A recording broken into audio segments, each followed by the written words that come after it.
ಜಿ5 ಇರುವಾಗ ನೀವು ನಿಮ್ಮ ನೆಚ್ಚಿನ ಶೋಗಳನ್ನ ಎಂದಿಗೂ ಮಿಸ್ ಮಾಡಿಕೊಳ್ಳುವುದಿಲ್ಲ. ಅದು ಸಂಪೂರ್ಣ ಉಚಿತವಾಗಿ. ಮೊದಲೇ ಏಜೆ ಮನಸ್ಸು ಚೂರಾಗ್ಬಿಟ್ಟಿದೆ.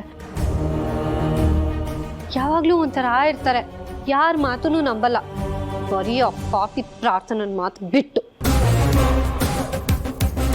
ಅದಕ್ಕೆ ಬೇರೆ ಬಲೆನೇ ಬೀಸ್ಬೇಕು. ಅವಳನ್ನ ಪ್ರಾರ್ಥನಾ ಅಂತ ಪ್ರೂವ್ ಮಾಡೋದಕ್ಕೆ ಸಾಕ್ಷಾತ್ ಅಂತರ ಅತ್ತೆ ಆತ್ಮನೇ ಬಂದು ಹೇಳಬೇಕು. ಅದು ಬಿಟ್ರೆ ಬೇರೆ ದಾರಿನೇ ಇಲ್ಲ. ಸರಿ ನಡೀರಿ, ಮಲ್ಕೊಳ್ಳೋಣ, ಟೈಮ್ ಆಯ್ತು. ಸರು, ಏನಂದೆ ನೀನು? ಟೈಮ್ ಆಯ್ತು ಮಲ್ಗನ ಅಂದ್ಲು. ಅದಕ್ಕಿಂತ ಮುಂಚೆ ಏನಂದ ಹೇಳು? ಪ್ರಾರ್ಥನಾ ಅಂತ ಪ್ರೂವ್ ಮಾಡೋದಕ್ಕೆ ಅಂತರ ಅತ್ತೆ ಆತ್ಮನೇ ಬರಬೇಕು ಅಂತ. ಅದೆಲ್ಲ ನಡೆಯತ್ತಾ? ನಡ್ಸೋಣ.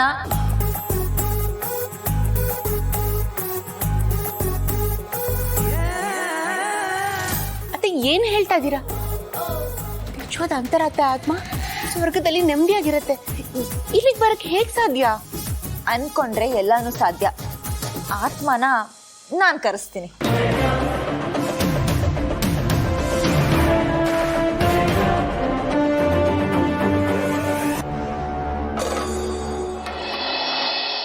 ನೀವು ಕೊಟ್ಟಿರೋ ಅವಕಾಶ, ಈ ಜೀವ, ಈ ಜೀವನ ನೀವು ಹೋಗಿದ್ದೀರಾ.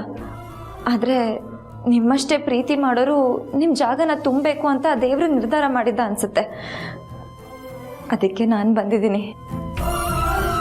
ನಾವೆಷ್ಟೇ ಇದ್ರ ಬಗ್ಗೆ ಮಾತಾಡಿದ್ರು ನೀವು ಮತ್ತೆ ಜೀವಂತವಾಗಿ ವಾಪಸ್ ಬರಲ್ಲ. ನಾನಿಲ್ಲಿ ಒಂದು ಮುಖ್ಯವಾದ ವಿಷಯವಾಗಿ ಮಾತಾಡಕ್ಕೆ ಬಂದಿದ್ದೀನಿ. ಅಕ್ಕ, ನಾನು ನಿಮ್ಮ ಐಡೆಂಟಿಟಿನ ಯೂಸ್ ಮಾಡ್ಕೋತಾ ಇದ್ದೀನಿ. ನನ್ನ ಗಂಡ, ನನ್ನ ಮನೆ ಎಲ್ಲ ಉಳಿಸ್ಕೊಳ್ಳೋದಕ್ಕೆ ಆ ಐಡೆಂಟಿಟಿನ ಬಳಸ್ತಾ ಇದ್ದೀನಿ. ಪ್ಲೀಸ್ ಅಕ್ಕ, ನನ್ನ ಕ್ಷಮಿಸಿ. ನೀವು ಸತ್ತು ಸ್ವರ್ಗದಲ್ಲಿದ್ದೀರಾ. ಕೆಟ್ಟವರು ಸತ್ತೋದ್ಮೇಲೆ ಅವ್ರ ಬಗ್ಗೆನೂ ಜನ ಒಳ್ಳೇದು ಮಾತಾಡ್ತಾರೆ. ಆದರೆ ನೀವು ಬದುಕಿದ್ದಾಗಲೇ ದೇವತೆ ಥರ ಇದ್ರಿ. ಆದರೆ ಇವಾಗ ಪವಿತ್ರವಾದ ಆತ್ಮ ಆಗಿದ್ದೀರಾ. ನಾನು ನಿಮ್ಮ ಐಡೆಂಟಿಟಿನ ಯೂಸ್ ಮಾಡ್ಕೋತಿದ್ದೀನಿ ಅಂತ ಹೇಳಕ್ಕೆ ಬಂದೆ. ನೀವಿವಾಗ ಸ್ವರ್ಗದಲ್ಲಿದ್ದೀರಾ. ಎಷ್ಟೋ ವ್ಯಕ್ತಿಗಳು ಕೆಟ್ಟವರಾಗಿದ್ರೂ ಅವ್ರು ಸತ್ತ ಮೇಲೆ ಜನ ಅವ್ರ ಬಗ್ಗೆ ಒಳ್ಳೇದೇ ಮಾತಾಡ್ತಾರೆ. ಆದರೆ ನೀವು ಬದುಕಿರುವಾಗಲೇ ದೇವತೆ ಮನಸ್ಸಿಟ್ಕೊಂಡಿದ್ದವರು. ಇವಾಗ ನೀವು ಪವಿತ್ರವಾದ ಆತ್ಮ ಆಗಿದ್ದೀರಾ.